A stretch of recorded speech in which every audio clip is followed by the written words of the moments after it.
Yes, what we see is that the criminal business continues and not as usual. Criminals abuse really the pandemic situation, and we see differences in three big areas: counterfeit goods, cybercrime, and the use of vulnerable people.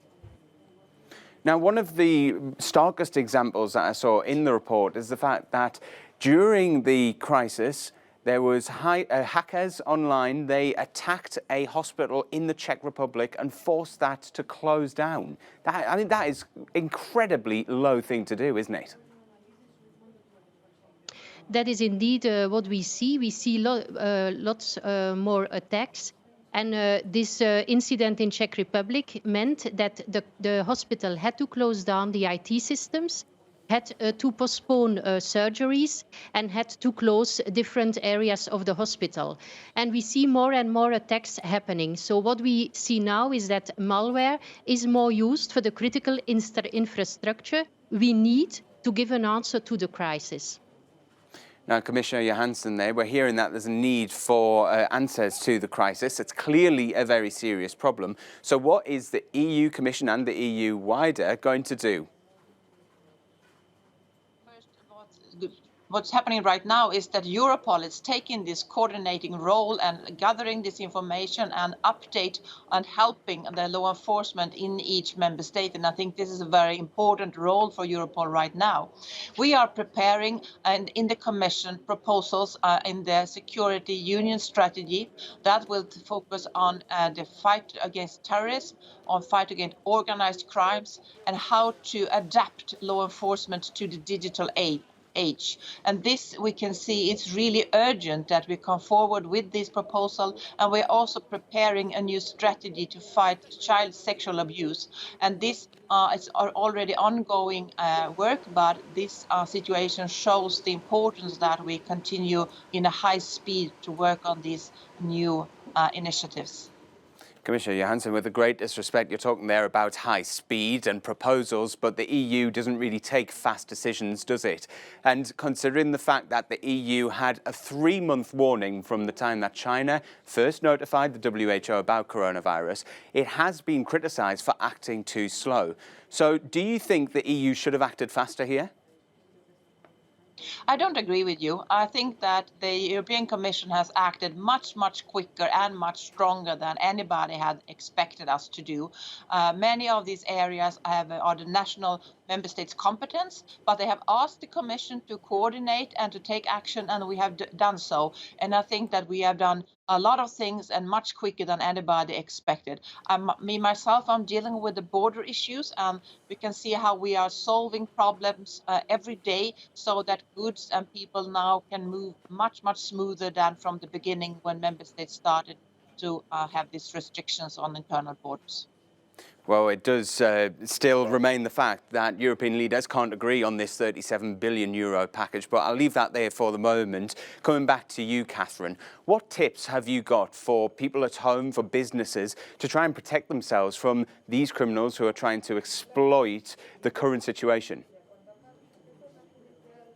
You really have to be careful when you access the internet at home. You have to take the prevention measures you can take, because you have to protect your computer as you protect your house. Criminals will always try to get your identity. They will always be after your money. So you have to be very careful when you open mails, when you want to buy something on the internet. For instance, masks and gloves are very demanded at the moment. So you have to be very careful that you buy the right stuff. Do not buy online COVID-19 tests, because most of the time, these are false tests. It's very important that you listen to governments, what are the measures they take, and you listen to specialists who know what they are talking about when they are talking about treatment regarding the COVID-19.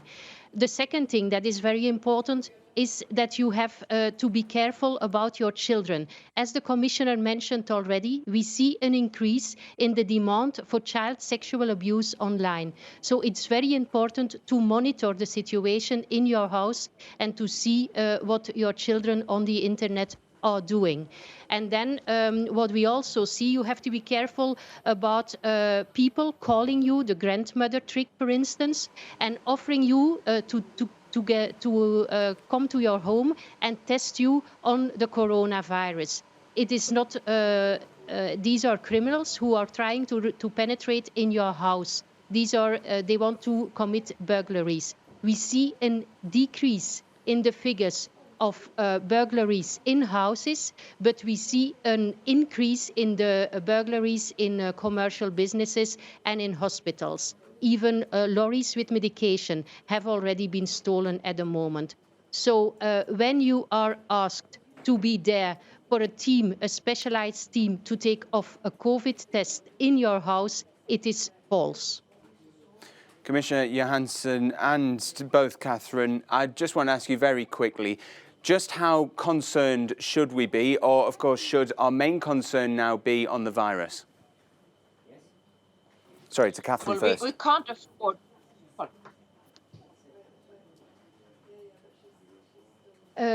I think we have to be very concerned. It's a pandemic. It's a crisis.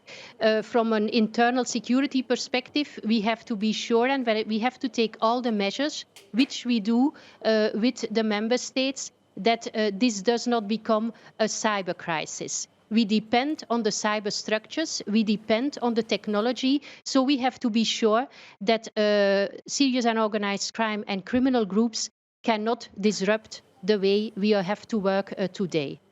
And Commissioner Johansson?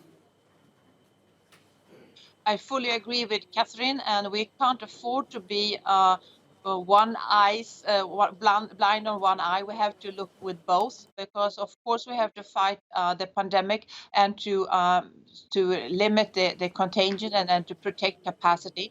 But at the same time, we have to fight these criminal groups. They are very, very swift to adapt to the new situation, and they are actually attacking our ability to protect the services and the capacity. We saw this with the example of the Czech hospital. So these must go hand in hand. We have to do both.